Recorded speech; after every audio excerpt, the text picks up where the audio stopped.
박성광, 43세, 개그맨으로서 많은 이들에게 웃음을 선사해왔던 그가 겪은 비극적인 순간은 많은 이들의 마음을 아프게 했다. 언제나 밝은 미소와 유머로 사람들을 기쁘게 했던 그에게도 삶에서 가장 어두운 순간들이 찾아왔다. 그가 사랑하는 아내 이소희의 죽음, 그리고 두 어린 자녀가 겪은 슬픔은 그의 인생을 완전히 뒤바꿔 놓았다. 이소희는 예전에 비해 점점 더 건강이 악화되고 있었다. 그가 사랑하는 아내가 점점 더 약해져가는 모습을 지켜보는 것은 그에게 너무나도 고통스러운 일이었다. 이소희의 몸 상태는 하루가 다르게 나빠졌고 어느 순간부터는 의사들도 그 상태에 놀라움을 금치 못했다. 그들의 예측을 뛰어넘는 속도로 그녀의 몸은 무너져 갔다. 이소희가 투병을 시작한 것은 몇 년 전이었다. 그녀는 당시에도 웃음을 잃지 않으려고 애썼지만 점점 더 심해지는 통증과 피로는 그녀의 미소마저 삼켜버렸다. 박성광은 늘 아내를 지키기 위해 아이들과 함께 그녀의 곁을 떠나지 않았다. 그는 개그맨으로서의 삶과 가족을 지키기 위해 온 힘을 다했다. 하지만 이소희의 상태는 점점 더 나빠지기만 했다. 그녀는 이제 간신히 말을 할 수 있을 정도로 건강이 약해졌고 그녀의 몸을 지탱해주던 힘마저 사라져갔다. 그리고 박성광은 그때마다 아내에게 힘을 주기 위해 웃음을 찾으려 했지만 그 웃음 뒤에 숨겨진 고통은 점점 더 커져만 갔다. 이소희의 병이 악화되면서 박성광의 마음은 점점 더 무거워졌다. 그는 매일매일 이소희를 돌보며 그녀가 겪는 고통을 함께 나누려 애썼다. 그러나 그가 아무리 노력해도 이소희의 상태는 회복되지 않았다. 그의 마음속에서 점점 더 깊은 절망이 자라났고 그와 함께 지내는 자녀들에게도 그 슬픔을 전할 수밖에 없었다. 두 어린 자녀는 아직 어린 나이임에도 불구하고 그들이 처한 상황을 이해하려 애썼다. 그들의 어린 마음은 너무나도 힘들었고 아버지와 함께 엄마의 고통을 지켜보는 것이 얼마나 괴로운 일이었는지 느낄 수 있었다. 박성광은 항상 아내와 자녀들을 위해 웃음을 지어야 한다는 책임감을 느끼며 살았다. 그러나 그 웃음 뒤에 숨겨진 고통은 누구도 알 수 없었다. 개그맨으로서 무대 위에서 웃음을 유발하는 그의 모습은 많은 사람들에게 큰 기쁨을 줬지만 그가 집에서 겪고 있는 슬픔은 그 누구도 짐작할 수 없었다. 그는 언제나 밝은 모습을 보였지만 그 속에는 아내의 고통을 지켜보며 느끼는 괴로움이 가득했다. 이소희가 점점 더 쇠약해져 가는 가운데 박성광은 자신이 무엇을 할 수 있을지 고민했다. 그가 할 수 있는 일은 그녀의 옆에서 함께 시간을 보내고 그녀가 조금이라도 편안하게 느낄 수 있도록 도와주는 것뿐이었다. 하지만 그녀의 상태는 점점 더 악화되었고 그가 할 수 있는 일이 점점 적어져만 갔다. 그 모든 일들을 아버지로서 남편으로서 감당해야 했던 박성광은 마치 세상이 무너져 내리는 것처럼 느껴졌을 것이다. 이소희가 점점 더 힘든 시간을 보내고 있을 때 박성광은 여러 번 울음을 참았다. 그의 눈물은 사랑하는 아내와 함께했던 모든 행복한 순간들이 떠오르면서 흘러내렸다. 그가 기억하는 이소희의 모습은 언제나 밝고 건강했지만 그 모습은 이제 더 이상 볼 수 없었다. 그녀의 웃음소리는 점점 사라져갔고 그 소리 없이 점점 더 조용해지는 집안은 그에게 더욱 큰 외로움을 안겨주었다. 박성광의 마음은 점점 더 무겁고 슬프게 변해갔다. 그는 자녀들에게도 힘든 모습을 보여주지 않으려 애썼지만 그들도 아버지의 슬픔을 알아차렸다. 그들의 마음속에도 상처가 남아 있었고 그 상처는 시간이 지나도 아물지 않았다. 박성광은 그 상처가 아물기를 바랐지만 그 누구도 그 아픔을 덜어줄 수 없었다. 이소희의 투병 생활은 그들에게 너무나도 힘든 시간이었고 박성광은 아내의 고통을 끝까지 지켜보며 싸우고 있었다.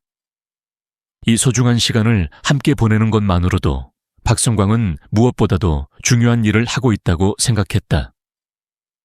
그러나 그가 아무리 애써도 이소희의 병은 그들을 떠나지 않았다. 이소희의 상태가 더욱 악화되면서 박성광은 점점 더 지쳐갔다. 그는 아내의 손을 놓지 않으려 애썼고 그녀가 마지막 순간까지 조금이라도 편안함을 느낄 수 있도록 최선을 다했다. 하루하루 지나가며 그가 느끼는 무력함은 더 커져갔다. 아내의 몸이 쇠약해지면서 그녀의 미소는 점차 사라졌고 대신 고통스러운 숨결만이 남았다. 박성광은 그런 이소희의 모습에 자신의 모든 힘을 다해 손을 꼭 잡아주었지만 그가 아무리 애써도 고통은 사라지지 않았다. 아이들은 점점 더 많이 울고 자신이 무엇을 해야 할지 모른 채 그저 어머니의 병실 앞에서 망연자실한 표정으로 앉아 있었다. 어린 마음에 어머니의 병을 이해하기란 너무 어려운 일이었다. 그들에게는 아무리 시간이 지나도 행복한 기억들만 있었고 그 기억들이 점점 더 먼 기억으로 사라져가는 것처럼 느껴졌다. 박성광은 그들을 위해 아내의 고통을 감추려 했지만 아이들의 눈빛은 그 무엇보다 아프게 다가왔다. 어느 날 이소희가 갑자기 눈을 감을 때 박성광은 자신이 그동안 아무리 웃음을 지어도 그 웃음 뒤에 있던 깊은 고통이 이제는 끝을 맞이했다는 것을 느꼈다. 그는 아내가 떠난 후 그 빈자리를 어떻게 채워야 할지 전혀 알 수 없었다. 아무리 웃고 싶어도 그가 만든 웃음은 더 이상 온전히 행복을 담을 수 없었다.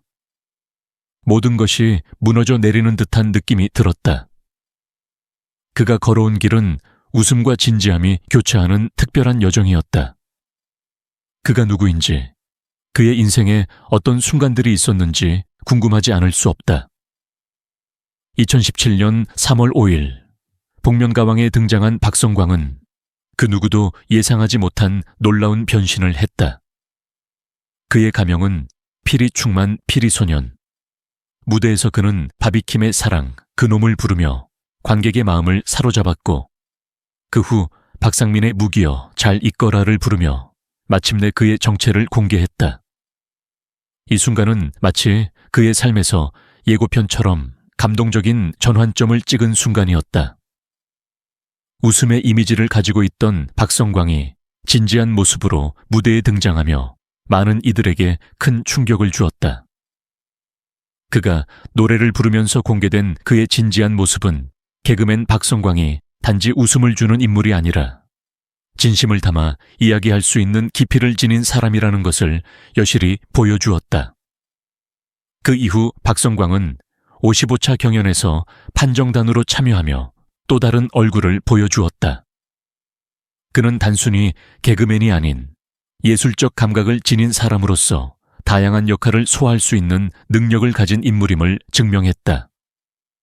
그러나 그의 진정한 변화는 여기서 멈추지 않았다. 그는 2018년에 독립영화 슬프지 않아서 슬픈 뇌 감독으로 데뷔하게 된다. 이 작품은 단순히 국내에서만 상영된 것이 아니었다. 놀랍게도 독일의 지하철에서까지 상영되며 국제적으로도 큰 반향을 일으켰다. 이를 통해 그는 자신만의 스타일로 이야기를 풀어나갈 수 있는 감독으로서도 그 가능성을 인정받게 되었다.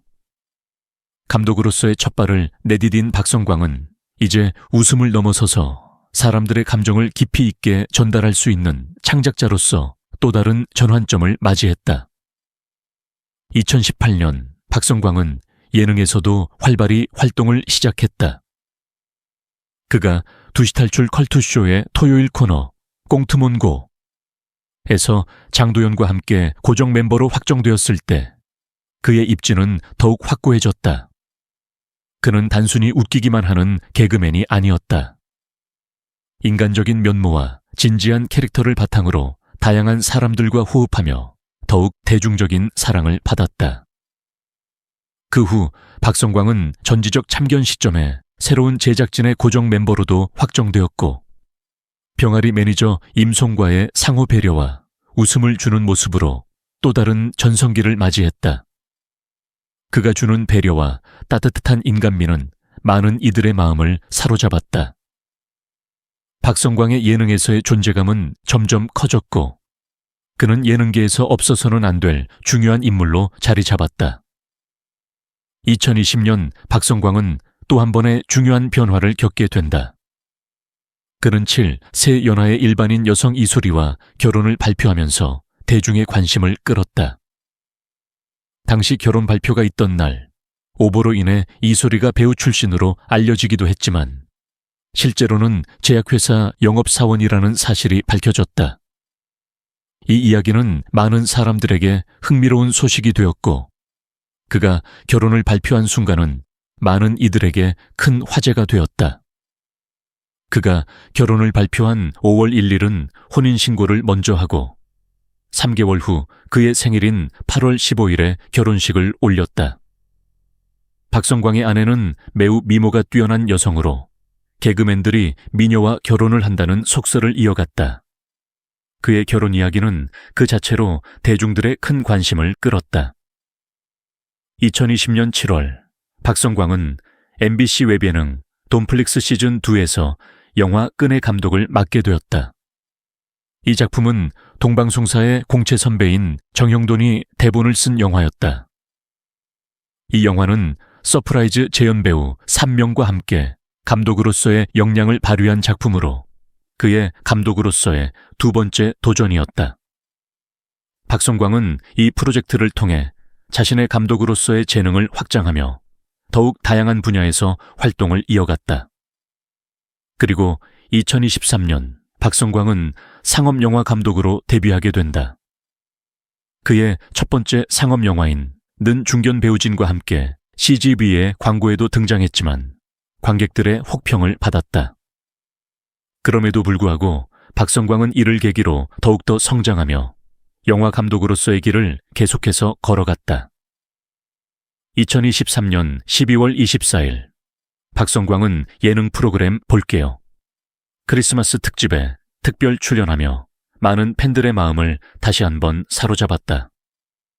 그리고 2024년 2월 25일 개그 콘서트 종영 이후 4년 만에 복귀를 하게 되었다. 그는 그동안의 공백을 훌륭하게 메우며 더욱 강력한 존재감을 발산하고 있다. 그의 복귀는 팬들에게 큰 기쁨을 안겨주었고 박성광은 여전히 예능계에서 중요한 인물로 남아있다.